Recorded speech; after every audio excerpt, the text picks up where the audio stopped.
All right, so what's your name? Querida, How old are you? I'm 54, Where are you from originally? from Glendale. What's your current situation? Are you homeless? I'm homeless. How long have you been homeless? 2 years. How'd you end up out here on the streets? I walked myself out here to the streets. I was doing real good, and then my brother died, and I lost my mind.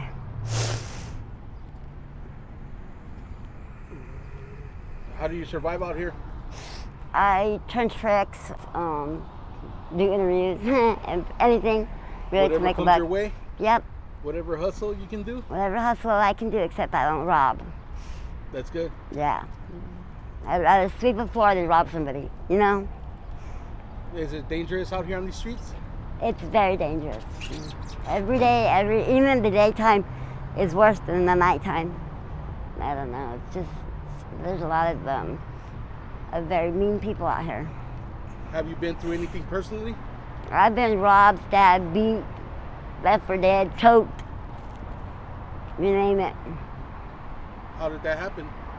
Being out here on the street, getting in a car that I didn't know nobody, and then the guys just want to take out the knives or a gun on you, and then they beat you, and then they just throw you out like trash. Yeah, it's pretty bad. That's crazy, man. It is. It's bad. So, do you report it to the police or Never. why not? They don't do anything about it. They don't. They just shuffle you under this.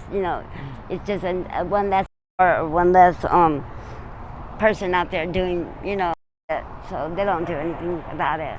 Yeah. So where do you usually stay? Do you have a camping tent? Do you have a I car? don't. What do you do? I don't. I just wherever I'm tired. If I have enough money to get a hotel, I'll get a hotel.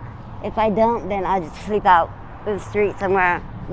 Find a corner somewhere, and Anywhere in the open? like in the side somewhere.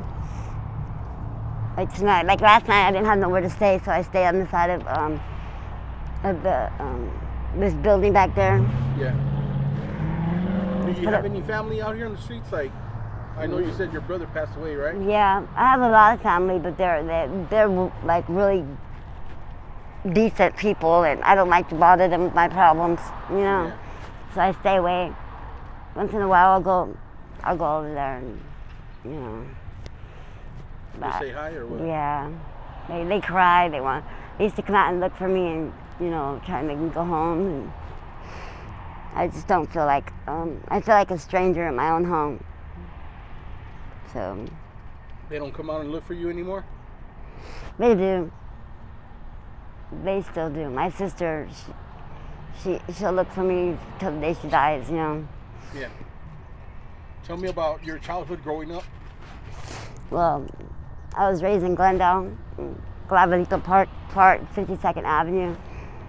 I had a great childhood. It was fun, and I had good two parents, I had a mom and a dad, and, they took care of us as best they could. They were poor, but they did the best they could, and providing for us and making sure we had, food and clothes and a home, and it was fun. It was great.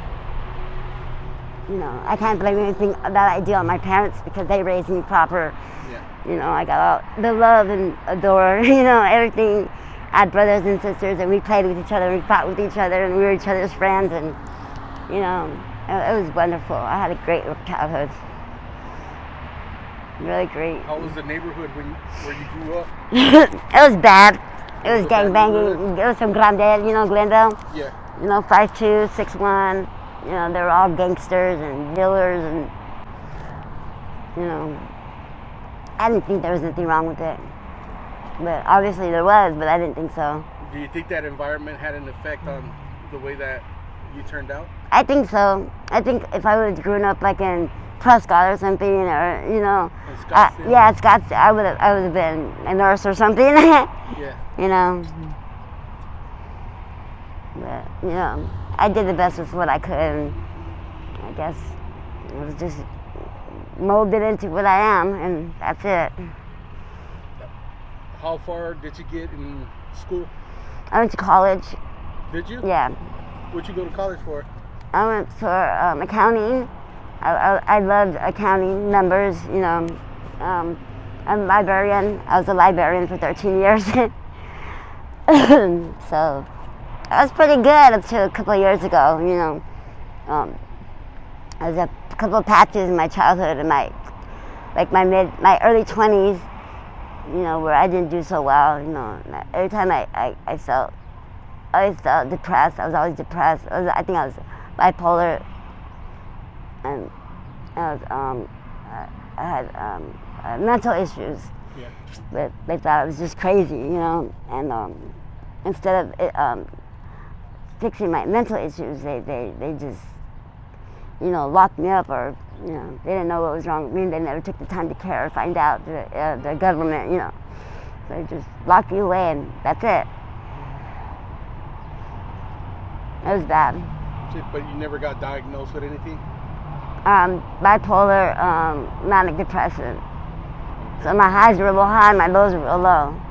You know, I'm happy, I'm super, super happy. If I'm sad, I'm super, super sad. Like right now, I'm happy. No. You don't have no kids? No. No kids. Tell me how your life was before ending up on the streets. I lived in Scottsdale, 87th Street and Thomas.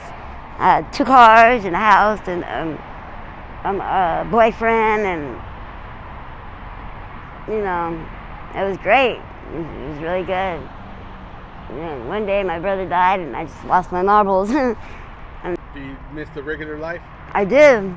I miss being you. I miss being, you know, I'm a really social person, and I used to do seminars, and, you know, I used to go out to California, and, you know, 1,000 people would, you know, join, you know. You spoke in front of people? Very much. A lot of people, yes. I used to get the Edward Ford seminar, you know. I do the, I met my own seminar off one of my best, you know, literature writers, which is Ralph Waldo Emerson. So I made self-reliance. You know, I molded that into a seminar. That nothing is at last sacred but the integrity of your minds. You know, you must press on, for nothing great was ever achieved without enthusiasm. And I believe that to be true. Like, if you want to get up and go, you got to do something, you got to have enthusiasm to get there, you know? And everybody's got something beautiful inside of them. Every single person, no matter how low they are, no matter how homeless they are or how drug addicts they are, there's always somebody beautiful in somebody. You got to find that beauty, you know, and take it out of them, and everybody's beautiful inside of them, as well as everybody's evil inside of them, you know. It's what you choose to put into it and take out. You know, a lot of people are mean, and you take the time to find that person out. They're really not that mean, you know. Some trauma happened to them. Trauma happened to me, you know. It's built me up to be the person I am. I'm a really nice person, you know. I'm an honest person, so I don't really get along too well with others. They're not that honest, you know. And, you know, anybody will do something for a buck, you know. I prefer to do the good stuff, you know. And I get along fine, you know. But it's pretty hard, like I said. You know, going to work and waking up, going to work and getting your paycheck and cashing your check and doing all that. I think the credit card thing set up for everybody. I think because you would get up and you knew you were getting your check. You knew you were going to go cash your check, and, you know, and just, you know, that's hard-earned, honest money, you know. And you worked hard and gave you some kind of dignity, you know. You had some worth, and it's a beautiful thing, you know. I miss that so much. I do. I miss it. All right. Well, thank you for sharing your story. I really Thank do appreciate it. Thank you for having me. Are you okay if I post this on my YouTube channel? I am okay with that. And just in case anybody wants to reach out to you with any sort of help or donations, do you have any contact information that you want to share, like an email or anything like that? They can contact Alvarez on Facebook. Is that yours? No, that's my sister. Her name. I can't put anybody else on. Oh, okay. It's up to you if you want to. Oh, okay. No, I'm good. I'm good. All right. I'm good. Thank you. Thank you. I appreciate it. I appreciate you. Thank you for everything.